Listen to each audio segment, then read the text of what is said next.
केवल प्रवचन से आपके चित्त में कृष्ण प्रकट हो रहे हैं, केवल बातें सुनाने से ही ठाकुर जी का अनुभव हो रहा है, तो इसमें मेरी कमी है। आपके भजन, आपके साधन, आपके नाम स्मरण से केवल आपका उद्धार हो रहा है, तो ये आपकी कमी है। आप जिस सभा में जाओ, जिस व्यक्ति के सामने जाओ, जिस क्षेत्र में जाओ, आपकी उपस्थिति से भी थोड़ा औरा बदलना चाहिए उस जगह का, तब समझो कि भजन अब प्रस्फुटित हो रहा है। भक्त प्रहलाद, उनकी भक्ति का रंग धीरे धीरे चढ़ने लगा था राक्षसों पर, दैत्यों पर। एकमात्र हिरण्यकश्यप थे, उनके ऊपर प्रभाव नहीं पड़ रहा था। बाकी तो हिरण्यकश्यप जिन राक्षसों को कहता था कि मार दो, उनके चित्त में भी भक्ति जागृत होती थी प्रहलाद जी के प्रति। हमारे पूज्य नाना जी पंडित श्री कृष्णलाल शास्त्री जी बहुत अच्छे भागवत के वक्ता थे। बड़ी सरल सरल भाषा में अर्थ बताते थे। तो मुझसे एक दिन बोले लाला, प्रहलाद जी की भक्ति, प्रहलाद जी के संकीर्तन में सब आके कीर्तन करन लगे, सबके चित्त में भक्ति प्रकट होने लगी, लेकिन हिरण्यकश्यप पर उसका कोई प्रभाव नहीं पड़ा। मैंने कहा हाँ नाना जी, क्यों नहीं पड़ा? और मैं नाना जी बोलते बड़ी सहज भाषा में बोले, भैया स्विच ते करंट निकले तो जितने बल्ब ठीक होंगे वो जल जाएंगे, जो फ्यूज होगा वहां में कितना करंट डालो वो जलेगा ही ना। समझ में आई बात? अगर बल्ब फ्यूज है, कितना भी करंट दे दो उसको, वो जलेगा नहीं, जल सकता।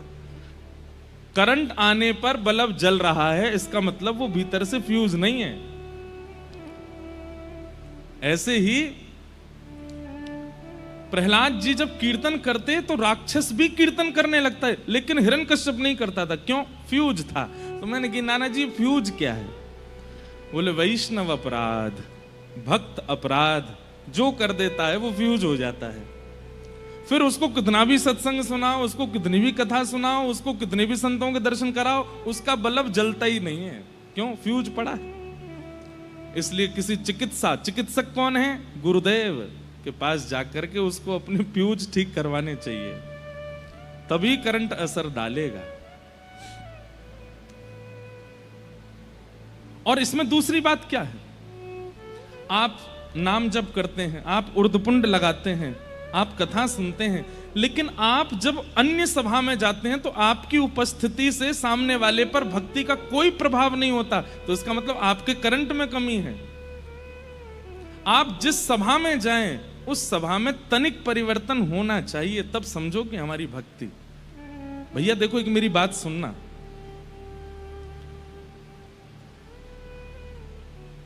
जैसे कोई व्यक्ति बहुत अच्छा भोजन बनाना जानता है, वो अगर आपके सामने आता है तो कई बार भोजन को देखे बिना ही मुंह में पानी आ जाता है। उस व्यक्ति को देख, अरे भैया आप चाट बल्ला बहुत अच्छा बनाते हो, आपको देखते ही मुंह में पानी आ गया, कुछ बना दीजिए। उसकी कितनी योग्यता कि उसकी उपस्थिति से भल्ला याद आ जाता है। ऐसे ही अत्यंत धनवान व्यक्ति को देखते हैं तो उससे कुछ धन की याचना करने की इच्छा प्रकट हो जाती है। तो फिर भक्त को देख करके सामने वाले के चित्त में भक्ति क्यों नहीं उत्पन्न होती? इसका मतलब क्या है कि उसमें ही अभी भक्ति का बीज इतना श्रेष्ठ रोपण हुआ नहीं है। नहीं तो वो जहां जाए, जहां उपस्थित हो जाए, जहां खड़ा हो जाए, जिस सभा में पहुंच जाए, उसके रूप मात्र से, उसकी स्थिति मात्र से सब में भक्ति का संचार होने लगे। मीराबाई सुंदर, इतनी सुंदर थी कि उनके सामने बड़ी बड़ी राजकुमारियां भी अपने मुख को ढक लेती थी। सुंदरता की खान मीराबाई। लेकिन उनकी सुंदरता देख करके किसी के चित्त में काम प्रकट नहीं होता था, बल्कि जिसके चित्त में काम है नष्ट और हो जाता था। ऐसी सुंदरता। और ये सब कब होता है? आपकी उपस्थिति, आपका रूप, आपका बोलने का ढंग, आपका व्यवहार, आपके विचार सामने वाले में परिवर्तन लाएंगे। कब? जब हृदय में आनंद श्री कृष्ण प्रकट होंगे।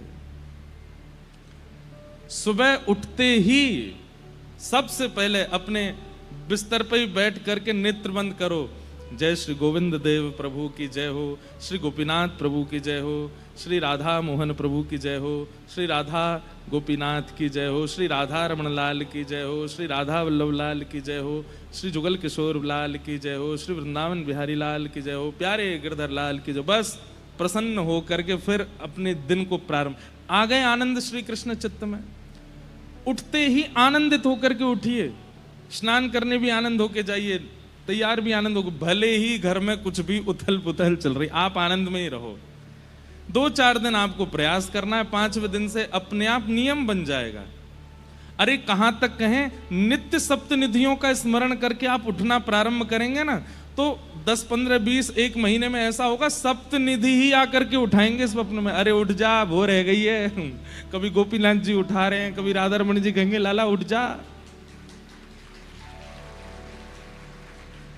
आनंद घन श्री कृष्ण को चित्त में प्रकट करना ही जन्माष्टमी है, जन्मोत्सव है ठाकुर जी का। इसलिए बाकी सारे नियम बाद में, बाकी सारे क्रम बाद में, सबसे पहले ठाकुर जी को चित्त में विराजमान करो, उठते ही फिर अपने क्रम में जाइए।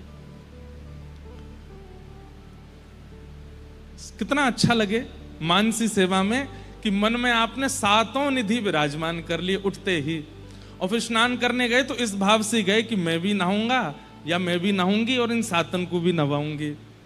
वो भी स्नान कर रहे हैं, तो स्नान करते समय भावना क्या है कि हाथ में शंख है, और हाँ गोपीनाथ जी स्नान कर रहे हैं, राधा रमण जी स्नान कर रहे हैं, राधा वल्लभ जी स्नान कर रहे हैं। उसके बाद जब स्वयं वस्त्र पहने तो थोड़ी देर नेत्र बंद करके भावना रख ली कि मेरे चित्त में बैठे आनंद घन सप्तनिधि भी वस्त्र धारण कर रहे हैं। राधा रमण जी ने लाल पोशाक पहनी है, गोविंद देव जी ने पीली पोशाक पहनी है, बिहारी जी तो आज मुकुट पहनने हैं, श्वेत बिहारी जी तो लहंगा पहने, किशोरी जी की प्रसादी पहनते हैं। हमारे बिहारी जी किशोरी जी की प्रसादी पहनते हैं, इसलिए लहंगा में ही रहे। मैं साल में केवल 1 दिन ठाकुर जी पजामा पहनते हैं, जामा पहनते हैं। कब? या तो कृष्ण जन्माष्टमी पर पहनते हैं, या फिर अक्षय नवमी, अक्षय नवमी की अक्षय तृतीया, अक्षय तृतीया, हाँ अक्षय तृतीया को पहनते हैं। उस दिन चरण दर्शन होते हैं उनके, बाकी दिन तो चरण दुबके ही रहे हैं। तो ऐसे भावना कर लो, जब स्वयं के श्री धारण करो, स्वयं का तिलक धारण करो, तो मानसी में ये भी धारण कर लो कि श्री राधा रमण जी का गौड़िया तिलक धारण करा दिया, बिहारी जी को हरिवंशी हरिदासी तिलक धारण करा दिया, श्री राधा वल्लभ लाल जी की पत्रावली कर दी है, गोविंद देव जी की पत्रावली कर दी है। ऐसे भाव कर लो, आ गए आनंद घन श्री कृष्ण चित्त में। फिर डोलवे जा रहे हो, अपने काम पे जा रहे हो, तो भावना ये रख लो कि बाल भोग पा करके 7 निधि भी गैया चरावे जा रहे हैं, ये भी अपने ग्वाल बालन के संग डोल रहे हैं। फिर मध्याह्न दोपहर का लंच करो, भोजन राजभोग करो, उस समय फिर ध्यान कर लो कि वे सब भी वन में बैठे हैं, मधुमंगल श्री दामा घेर करके बैठे हैं, और बीच में बैठ के ठाकुर जी प्रेम से भोग कर रहे हैं। शाम को घर लौट के आओ तो उस समय भावना कर लो कि ठाकुर जी भी गैया हाँकते भये अपने कंधा पे लाठी धर के दोनों हाथ पदरा करके लौट के आ रहे हैं घर पे। कितना सुंदर भाव बन जाए ऐसी स्थिति। अब जब सोने जाओ तो फिर वहां पे भी ये भाव रख लो, नैनों में नींद भर आई लालन के, नैनों में नींद भर आई। पहले ये पद गा करके हृदय में विराजमान ठाकुर जी को पढ़ा दो, और फिर स्वयं भी पढ़ जाओ। कितना सुंदर हो। इससे बढ़िया मानसी सेवा और क्या हो सकती है। और आप ऐसे विराजमान करने लगे ठाकुर जी को चित्त में, और अपनी क्रिया में उनकी क्रिया समझने लगे, आपके चित्त में आनंद घन प्रकट हो जाएंगे। और वही जन्माष्टमी जो साल में एक बार होती है, वो हर दिन होने लगेगी। फिर बिना क्रीम के ही ग्लो करेगा ये चेहरा, बिना किसी भी क्या बोलते हैं उसको, प्रकार के व्यंजन करने से, बहुविधान करने से आकर्षण आ जाएगा चेहरे में। आपकी इच्छा नहीं होगी कि ग्लो आवे, आकर्षण आवे, लोग अपने आप आकर्षित होंगे। और आकर्षित भी काम से नहीं, क्रोध से नहीं, लोभ से नहीं, भक्ति से होंगे। इसलिए केवल दीक्षा लेना, केवल शरणागति लेना, केवल माला हाथ में अपने कल्याण के लिए नहीं है ये। चित्त में ठाकुर जी को धारण कर करके स्वयं भी प्रसन्न रहिए और जिन जिन से भी मिलो उनको भी वो आपसे कहने लग जाएं कि आपको देख करके बड़ी पॉजिटिव वाइब्स आती है, हमको आपको देख के बड़ी सकारात्मकता अनुभव होती है।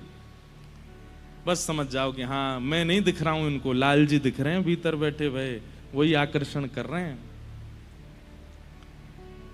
ये सब भावना आचार्य चरणों की रही है, ये सब भावना पूर्व भक्तों की रही है, इसलिए उनकी हर दिन जन्माष्टमी थी।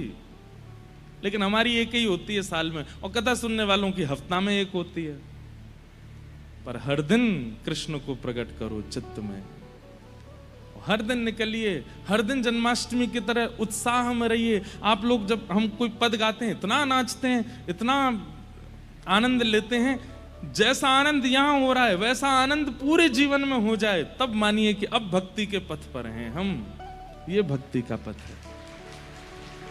हम तो कह रहे हैं यहां से घर भी कूदते कूदते ही जाया करो जय राधे राधे, ऐसे ही जाया करो कूदते को, बस में, रिक्शा में, मेट्रो में। मेट्रो वाले कहेंगे भाई कहाँ के वृंदावन के बंदर आ गए दिल्ली में एक बात और,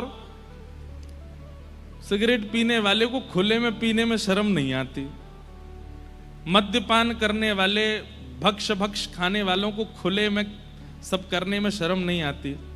और अब तो हमारी महान दिल्ली में प्रिया प्रियतमों को खुले में मिलने में बिल्कुल भी लज्जा नहीं होती। तिलक लगाने में इतनी लज्जा क्यों? ये वैष्णवों को लज्जा क्यों आती है वैष्णवता धारण करने में?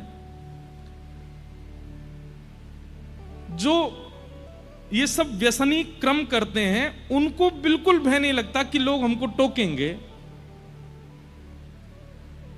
फिर वैष्णवों को भय क्यों लग जाता है? अभी एक भैया, अभी यहाँ नामकरण कर रहे थे सबका, तो एक भैया नहीं आए तिलक लगा के, तो पंडित जी टोके, आपने तिलक नहीं लगाया, दीक्षा हो गई। ऑफिस से आया अभी, तो क्यों ऑफिस में क्यों नहीं लगा के गए? ज्यादा ही टोका टाकी होती है, आपको उससे पीड़ा होती है, तो श्री संग ही रखो। जब लगे कि अब बस निकले हैं ऑफिस से कॉलेज, तुरंत लगा लीजिए, बिना तिलक के रहे नहीं। ये तिलक नहीं है, ये स्वयं श्री जी हैं, स्वयं किशोरी जी हैं। अब आप किशोरी जी को चित्त में तो बुलाना चाहते हैं, किशोरी जी की आराधना तो करना चाहते हैं, पर उनको धारण करने में आपको लज्जा। ये तिलक स्वरूप मान करके धारण मत कीजिए इसको। ये स्वयं किशोरी जी हैं, इनको श्री कहा जाता है। हमारे गौड़िया वैष्णव धारण करते हैं, वो तुलसी धारण करते हैं ठाकुर जी के चरणों के साथ। अब भगवान के चरण धारण करने में लज्जा, तो फिर भक्ति क्यों कर रहे हैं हम? ये भैया ये सब नंदोत्सव के प्रतीक हैं। तिलक धारण करना, हृदय में मानसी में श्री ठाकुर जी की सेवा करना, नित्य भगवान नाम में रमित रहना, जीवन की कैसी भी परिस्थिति आ जाए आप प्रसन्न ही हो ऐसे रहना, ये सब नंदोत्सव के प्रतीक हैं। ऐसे रहिए। ये नंदोत्सव एक ही दिन नहीं होना चाहिए, हर दिन होना चाहिए। तब आपको गाने का अधिकार है। नंद घरा नंद भयो जय कन्हैया लाल की, नंद घरा नंद भयो जय कन्हैया लाल। हे मन में आनंद भयो जय कन्हैया लाल की, मन में आनंद भयो जय कन्हैया लाल की। ओ जय कन्हैया लाल की, जय कन्हैया लाल की, जय कन्हैया लाल की, जय कन्हैया लाल की, जय कन्हैया लाल की, जय यशोदा लाल की, जय कन्हैया लाल की, जय यशोदा लाल की।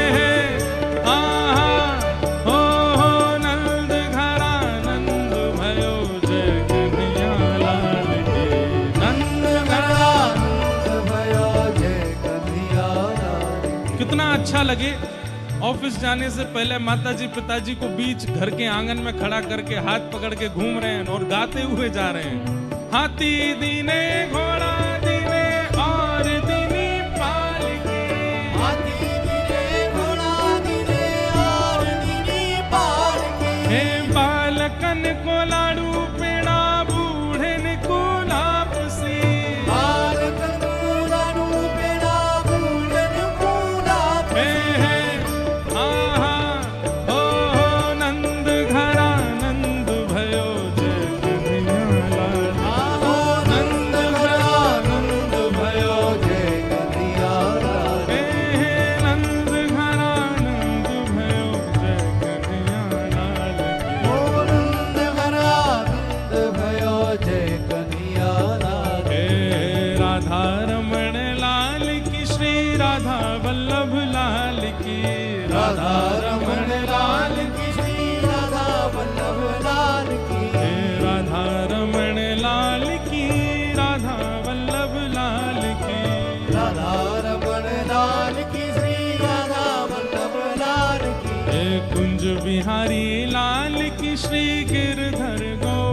लाल की, कुंज बिहारी लाल की, श्री गिरधर गोपाल की, कुंज बिहारी लाल की, श्री गिरधर गोपाल की, कुंज बिहारी लाल की, श्री गिरधर गोपाल की, प्यारे राधा प्रिया लाल की, श्री कुंज बिहारी लाल की, प्यारे राधा प्रिया लाल की, श्री कुंज बिहारी लाल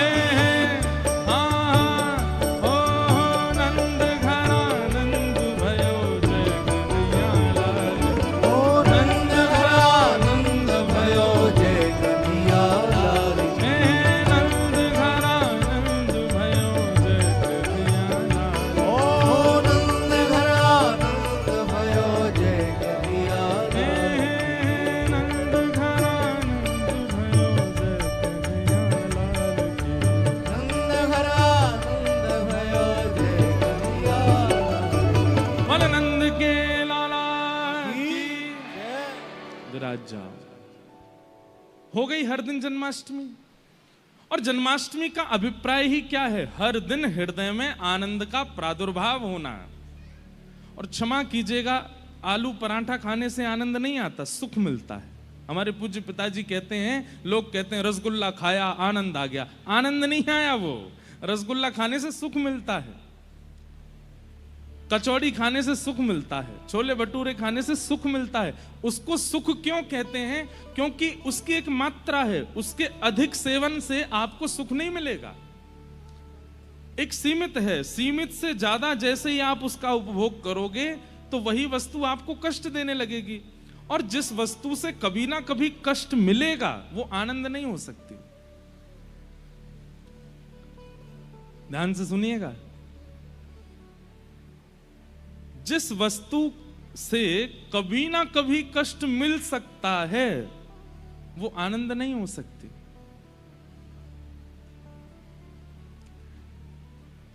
बुरा नहीं मानिएगा, माता पिता जब उनका ब्याह हो जाता है तो उनकी बड़ी इच्छा होती है कि एक संतान हमारे घर में हो। जब संतान हो जाती है इतने खुश होते हैं माता पिता, इतने प्रसन्न होते हैं। श्री जी की कृपा से हमारे घर लाला भयो लाली भाई जो भी, धीरे धीरे वो बड़ा होने लगता है। जैसे ही घुटनों पर चलने लगता है, जैसे उसके 2 दांत निकल जाते हैं, हाथ पांव निकलने लगते हैं, फिर वो निकल के भागता है।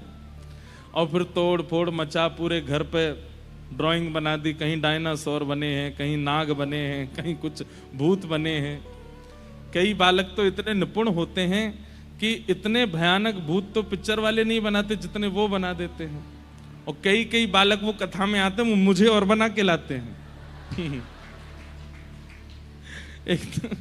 एक दो तो ऐसे आते हैं कि मैं खुद को देख, जब मैं बहुत कभी थक जाता हूं। हम निराश नहीं होते, हम हताश नहीं होते, हम थकते हैं क्योंकि इतना भागते हैं दिन भर। जब बिल्कुल ऐसे होता है कि अब क्या करें, बहुत थक गए, तो अपने वो चित्र देखता हूँ, वाह कितने बढ़िया लग रहे हैं। तो जब बालक इतने उद्यमी हो जाते हैं ना, कभी कभी वो माताएं पिता सिर पकड़ लेते हैं, भाई इससे बढ़िया तो बिना इसके ही थे, काय को आ गया जीवन में। ठीक है, थोड़ी देर के लिए बोलते तो हैं कम से कम। संसार में कोई भी वस्तु अधिक समय तक सुख नहीं दे सकती। किसी भी वस्तु का अति भोग जैसे ही आप करोगे, अति भोग, अति सेवन, वो कष्ट देगा। लेकिन ठाकुर जी की संबंधी भी किसी भी वस्तु का भी अति सेवन कष्ट नहीं दे सकता। कई लोग मुझे लिख के देते हैं, महाराज जी आप कथा में ये मत बोला कीजिए कि 4 दिन हो गए कथा को, क्योंकि हमें फिर पता चलता है 3 दिन रह गए, वो इतने कष्टदायी लगता है कि अब 3 ही दिन रह गए। अब पीड़ा की पराकाष्ठा, कईयों को नहीं हो रहा होगा, कईयों को कोई फर्क नहीं पड़ रहा है, ठीक है यार बोलते रहते हैं, हम तो केवल आमंत्रण पे आए, हमारे परिवार वालों ने बुलाया तो आ गए, हमको क्या, तुम आज जाओ कल चले जाओ। पर कईयों की स्थिति, और हम बता दें कि परसों कथा पूरी होनी है और उसके बाद 2 साल तो दिल्ली में कथा नहीं है। कितनी पीड़ादायी लगती है ये बात, आपको भी लगती है, हमें भी लगती है कि इतने वैष्णव, जबकि हमारी तो कथा है ही है सब जगह, पर लगता है, हृदय में चुभता है। हमारे गिरधर लाल जी का उत्सव होता है, हर साल होता है, लेकिन उत्सव का विश्राम दिवस, जबकि इतने थके होते हैं 7 दिन के, लेकिन विश्राम दिवस पर लगता अब 1 साल बाद उत्सव होगा।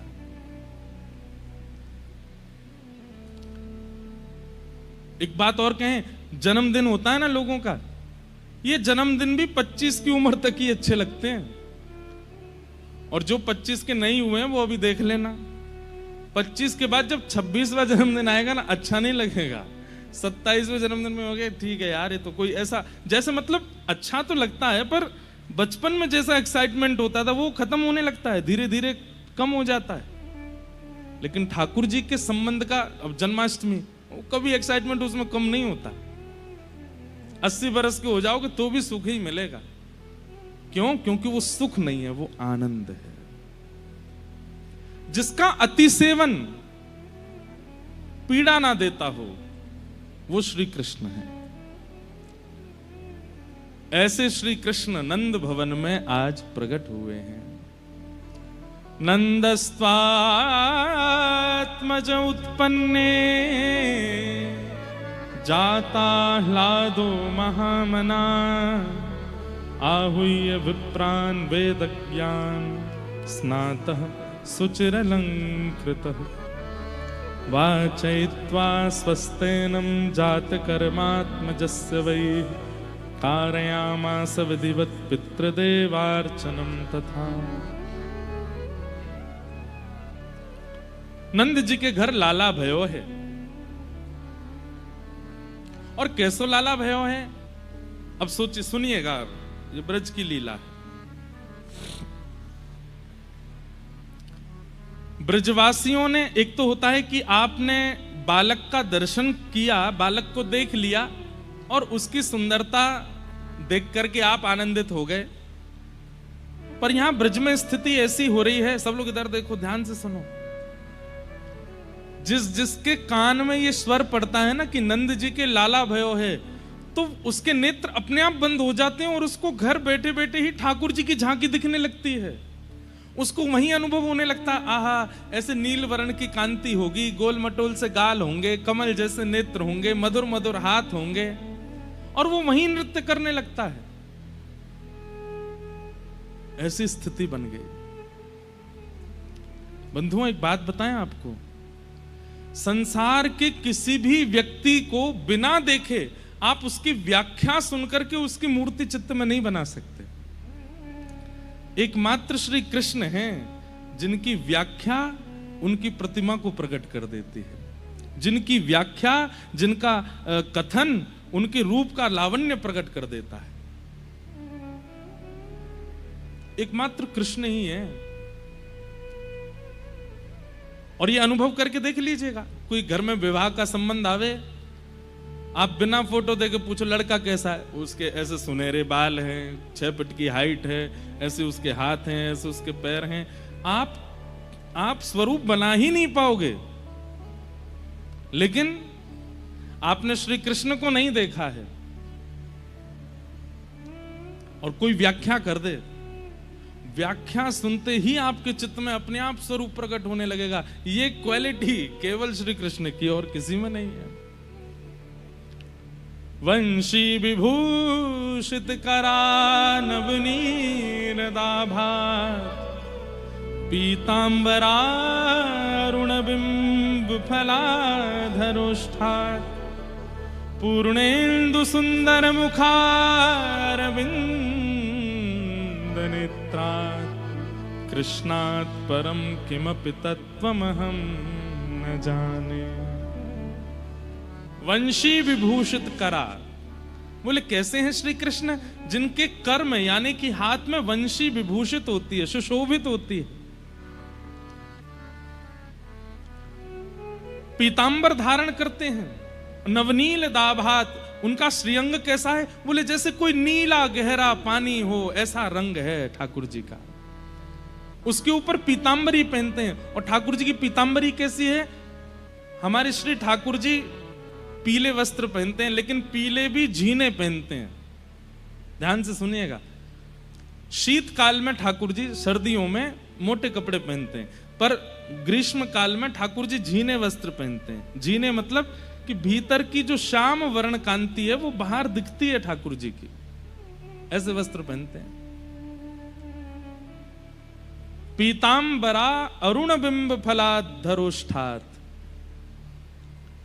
उनका मुखमंडल कैसा है? बोले एक कमल की जैसी आकृति मुखमंडल, सब कमल जैसा ही है ठाकुर जी का। अद्भुत सुंदर ठाकुर जी के ओष्ठ हैं। ठाकुर जी के होठ कैसे हैं? जैसे एक धनुष की आकृति होती है ना, सुंदर धनुष की आकृति, बीच से ये जाते हैं ऐसे, और फिर नीचे से जो उसका जो प्रत्यंचा होती है उसको थोड़ा सा खींचा जाए तो ठाकुर जी के होठ प्रकट हो जाएंगे, ऐसे होठ हैं।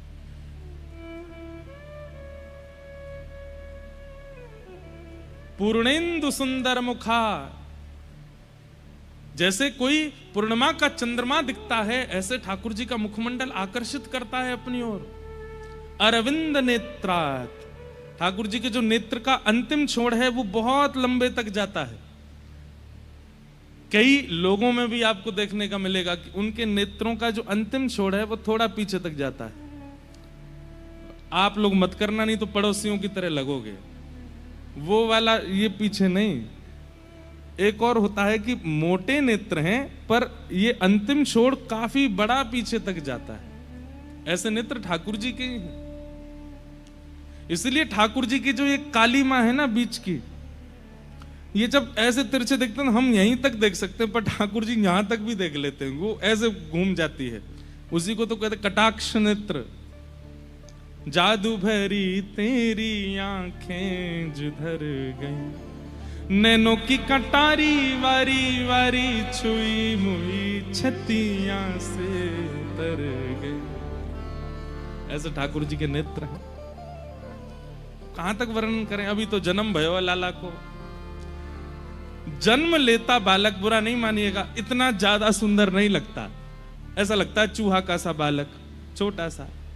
उसकी मुखाकृति कैसे, छोटे से हाथ होते हैं, छोटा सा मुख होता है। अभी कोई पूछे किस पे गया है, लोग बाग बोलते हैं, घर के लोगों के तो बड़े अद्भुत आनंद होते हैं। अरे ये तो मुंह पे गया, फूफा जी आएंगे दूर के, कभी आए नहीं घर पे, ये तो मेरे जैसा लग रहा है। मामा कहेंगे नहीं नहीं मामा पे गया है, सब पे गया है वो बालक, किसी के जैसा नहीं होता वो। लेकिन जन्मजात बालक इतना आकर्षक होता है, ठीक है, उसके प्रति ममत्व बोलता है। धीमे धीमे वो बालक अच्छा लगने लगता है। 8-9 महीने का, 6-7 महीने का जब हो जाता है, थोड़े गाल फूल जाए, गदमदरा से हाथ है जाए, नेत्र वेत्र घुमावे, तब पता चलता है किस पे गया। पर ठाकुर जी जन्म लेते ही इतने आकर्षक लग रहे हैं। वर्णन आता है कि यशोदा मैया ने कितने दिनों तक तो ठाकुर जी को ऐसे ही रखा, बस स्वयं देखती हैं और फिर ढक लेती हैं, फिर स्वयं देखती हैं फिर ढक ले, जैसे कोई बहुत महंगा रत्न, कोई अत्यंत लोभमयी माता उसको छुपा करके रखती है, किसी की दृष्टि पड़ ना जाए इस पर। ऐसी स्थिति यशोदा मैया की है। वो नील मणि को ऐसे छुपा करके रखती हैं कि कोई देख ना ले मेरे लाला को। अरे कहां तक कहें, नंद बाबा को भी दिन भर में 4 बार हाथ जोड़ने पड़े, नेक तो दिखाए दे यशोदा, तो यशोदा मैया यूं दिखाती हैं फिर रख लेती हैं, ऐसे हृदय से लगा के घूमते, मेरो नीलमणि, मेरो नीलमणि है, अरे ये तो मेरो नीलमणि है। गोपियां आती हैं, अत्यंत समीप की सखियां आती हैं, मैया हमें तो दिखाओ, तो मैया नीचे से वस्त्र हटा देती, लो चरण ही देख लो। और चरण ही इतने सुंदर हैं ठाकुर जी के, वो चरणों में ही निहाल हो जाती हैं। चरण इतने सुंदर हैं तो मुखमंडल कैसे होएगा लाला को। अद्भुत है। मैं वर्णन करता रहूंगा और आप सुनते रहेंगे, ना आप कुछ पाओगे ना मैं कुछ दे पाऊंगा। यही तो श्री कृष्ण है।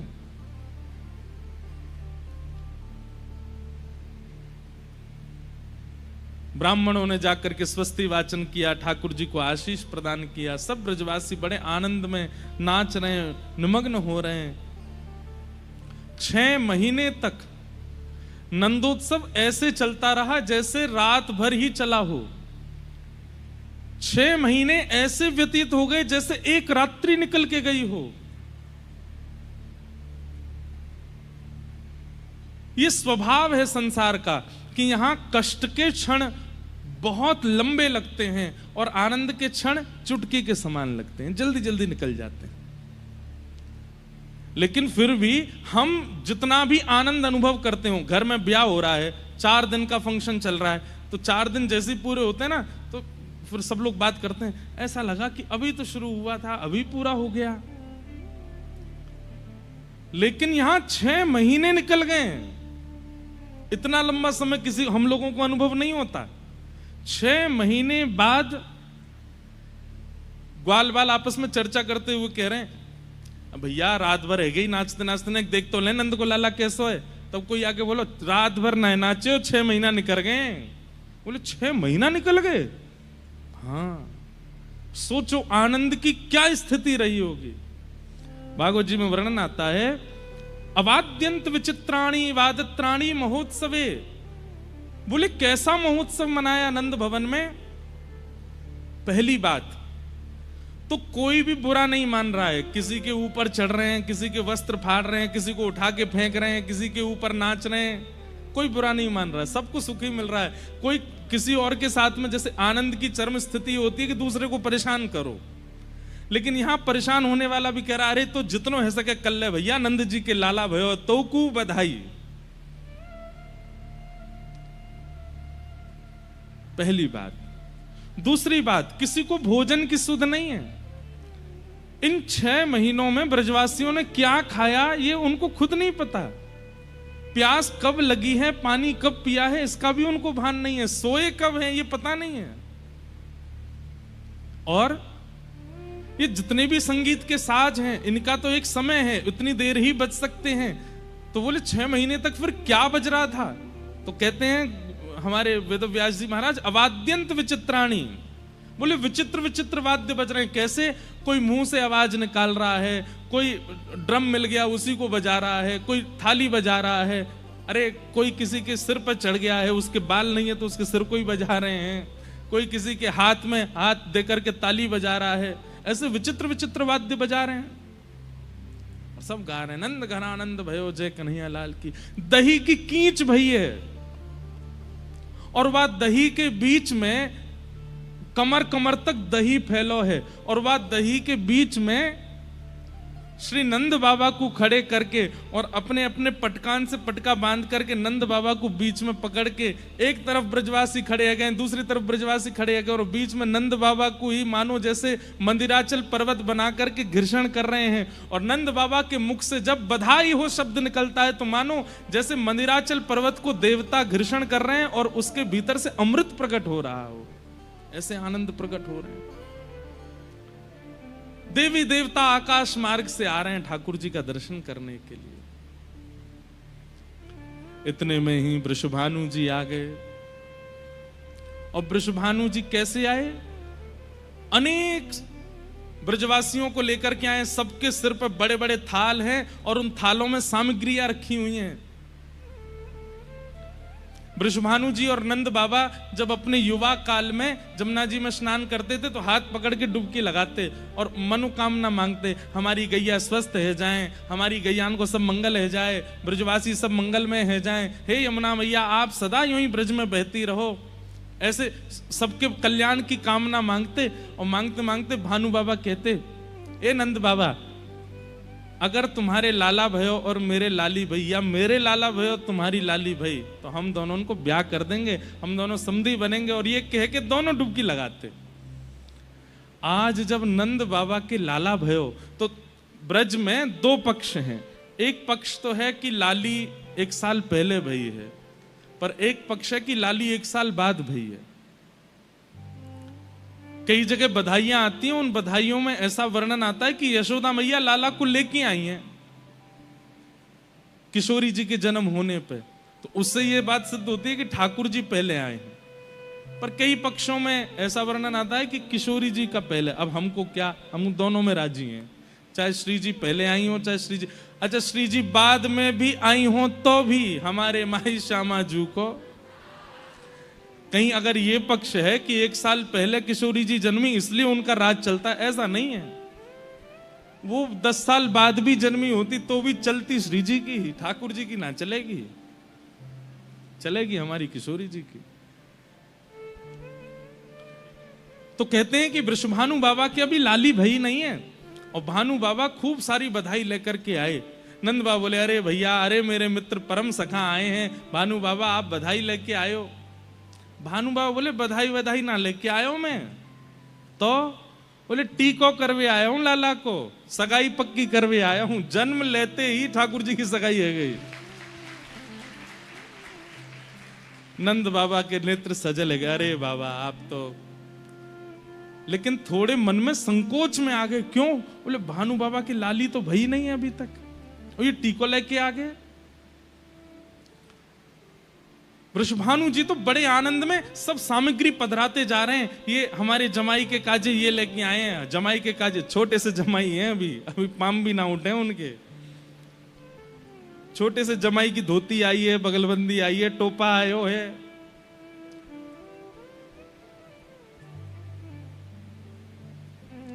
हमारे ब्रज में गाते हैं, नंद महर घर धोटा जायो।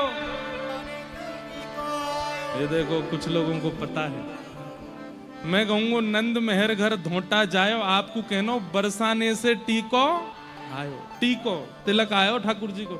नंद महर घर धोटा जायो, बरसाने ते टीको आयो। नंद महर घर ढोटा जायो, बरसाने ते टीको आयो। नंद महर घर ढोटा जायो, बरसाने ते टीको हे आयो। नंद महर घर लाला आयो, बरसाने ते टीको हे आयो। नंद महर घर ढोटा जायो, बरसाने ते टीको आयो। हे नंद महर घर ढोटा जायो। बरसाने ते टीको आयो। ऐसे सब गाने लगे।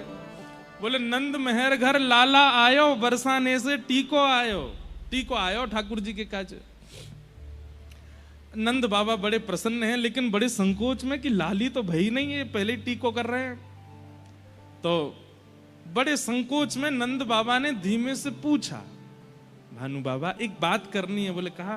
बोले आप ये सब टीको लेके आए हैं, लाला को तिलक कर रहे हैं, लाला को सुंदर स्वर्ण के आभूषण पहना रहे हैं, हाथ पामन में कड़ूला पहना रहे हैं, अपने जमाई मान के उनके चरण छू रहे हैं, लेकिन बहू को तो जन्म भयो ही ना है अभी तक। बिना बहू के आपने जमाई पक्को कर लियो, खुद सास ससुर बन गए। बुरा मत मानियो, मैं जानू आपको कष्ट होगा अगर मैं ऐसा कहूंगा तो, लेकिन लाली तो भई नहीं अभी तक। भानु बाबा बोले, ए नंद बाबा, हमको ऐसी उड़ती उड़ती खबर लगी है कि तुम्हारो लाला जो है साक्षात नारायण ही आयो है, और नारायण को यदि हम तिलक कर जाएंगे, नारायण तो परब्रह्म है, परब्रह्म तुम्हारो लाला नहीं है लेकिन परब्रह्म समान है ना। अगर हम परब्रह्म समान को तिलक कर जाएंगे, पहले ही सास ससुर की पदवी पर आ जाएंगे, तो फिर परब्रह्म को सोच करके अपनी बहू हमारे यहां भेजनी पड़ेगी। हमारे हम पहले ही तिलक कर रहे हैं। लाली ना है भाई, लेकिन टीको करके जाएंगे तो लाली को आनो पड़ेगा। और हम बताएं आपको एक बात, नंद बाबू बोले कहा, बोले आपके यहां लाला है वे ते हमारे बरसाने में इतना आनंद है क्योंकि हम अब पक्को कर गए कि हमारे यहाँ लाली ही आवेगी। क्योंकि ये तो निश्चित हो, लाली आपके यहाँ आती तो लाला हमारे यहाँ आतो, लेकिन लाला आपके यहाँ आए हो तो निश्चित है कि लाली हमारे यहाँ ही आवेगी। ये बड़ी अंतरंग चर्चाएं हैं हमारे ब्रज के भाव की। और फिर एक साल बाद जब किशोरी जी का प्रादुर्भाव हुआ तो यशोदा मैया गईं और अपनी गोद में ऐसे लाला को किनारे पर दबाए के लेके गई हैं। ठाकुर जी अपने जन्म के समय टीके में जो वस्त्र आए थे वही पहन के गए, पीली बगलबंदी, पीली धोती, गले में बगनखा, कानन में कुंडल, बढ़िया सुंदर तिलक। लाला जैसी बाहर आए तो यूं लग रही एक साल को दुल्हा जा रहा है, अभी अभी बहू को जन्म भयो है, मुंह दिखाई कहवे जा रही है। आहा, वहां किशोरी जी पलना में है, पूरे बरसाने में उत्सव है रो है। और जैसे ही नंद बाबा यशोदा मैया पहुंची, सब लाली को देख देख करके महाराज रतन लुटा रहे हैं। अच्छा एक बात और बताएं, बरसाने को उत्सव देख करके नंद और यशोदा आपस में चर्चा कर रहे हैं। बोले हमारे लाला को उत्सव 6 महीना तक चलता रहो। रास्ता में पहले तो चर्चा हेती आ रही कि हमारे जैसा उत्सव ना करेंगे वृषभानु जी, लेकिन जैसे ही बरसानो आने वारो है, दूर ते ही चंदन की सुगंधी आ रही है, केसर की सुगंधी आ रही है, इत्र की सुगंधी आ रही है। नंद बाबा कह रहे हैं अरे भैया इतनी सुंदर सुगंधी कहां से आ रही है? बोले कि बरसाने तैयार। अरे बरसाने तो अभी बहुत दूर है। तो सोच लो किलोमीटर दूर तक तो सुगंधी आ रही है, तो उत्सव कैसे है होगा?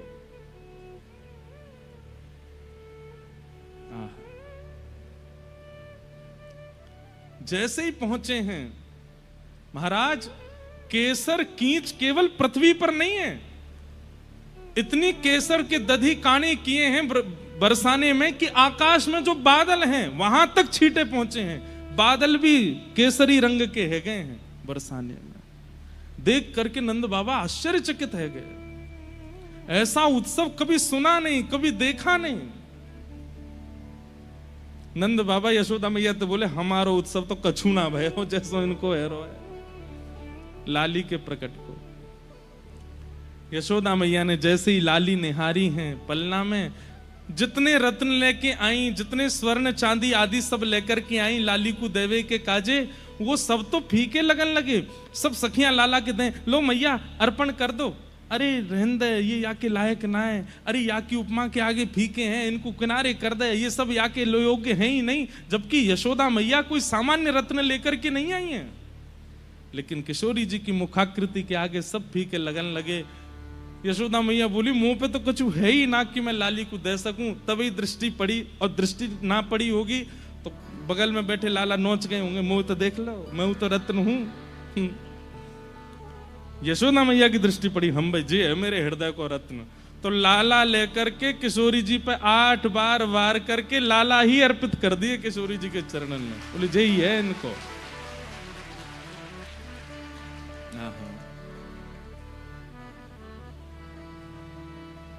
अद्भुत है हमारे ब्रज का भाव।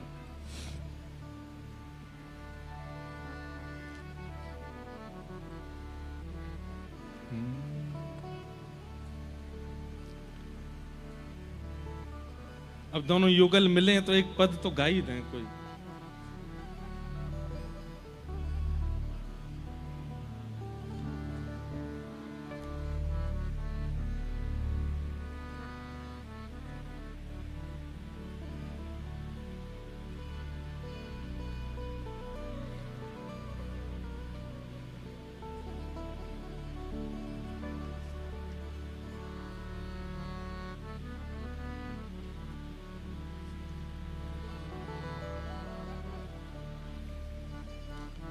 सब लोग गाओ, दोनों युगल पलना में झूल रहे हैं।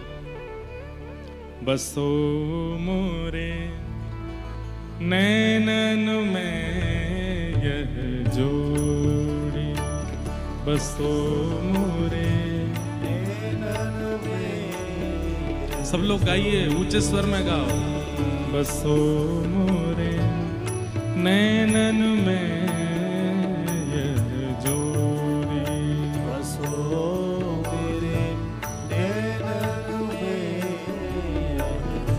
सुंदर श्याम कमल दल लोचन, सुंदर श्याम कमल दल लोचन, सुंदर श्याम कमल दल लोचन, सुंदर श्याम कमल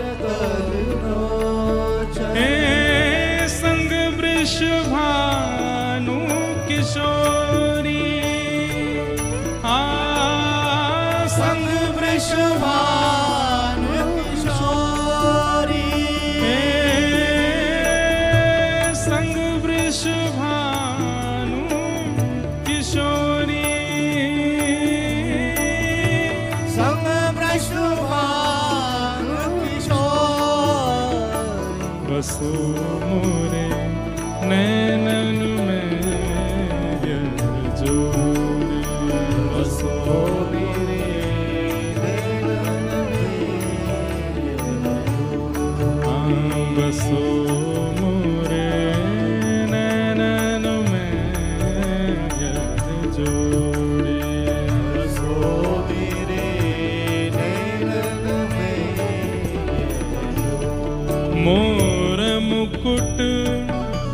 मकराकृत कुंडल मोर मुकुट मकराकृत कुंडल मोर मुकुट मकराकृत कुंडल मोर मुकुट मकराकृत कुंडल नीलांबर झकझोरी नीलांबर झकझोरी नीलांबर झकझोरी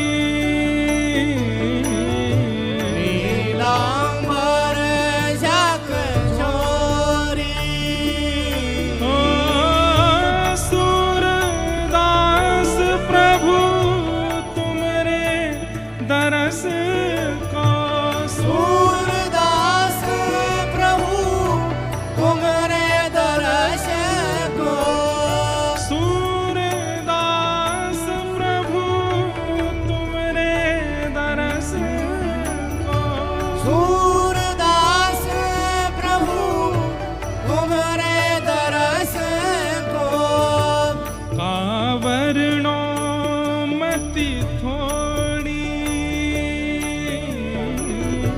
कावरणो मति थोड़ी सूरदास जी कह रहे हैं, मैं इस स्वरूप का वर्णन कैसे करूं, मेरी मति बहुत छोटी सी है।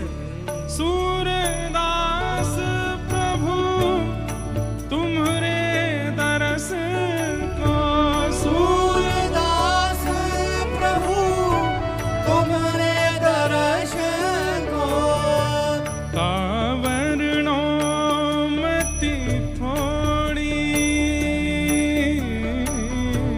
कावरणो मति थोड़ी बसो मोरे नैनन में यथ जोड़ी बसो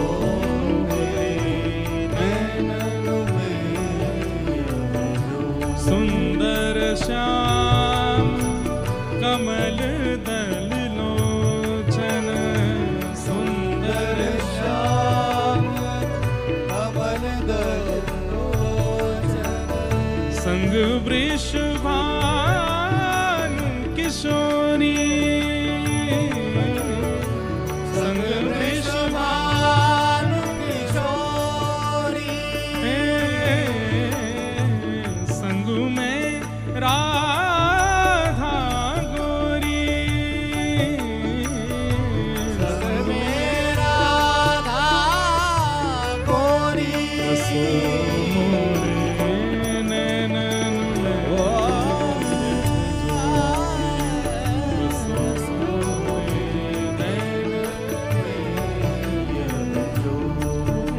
बसो मोरे बसो मोरे नैनन में जोड़ी बसो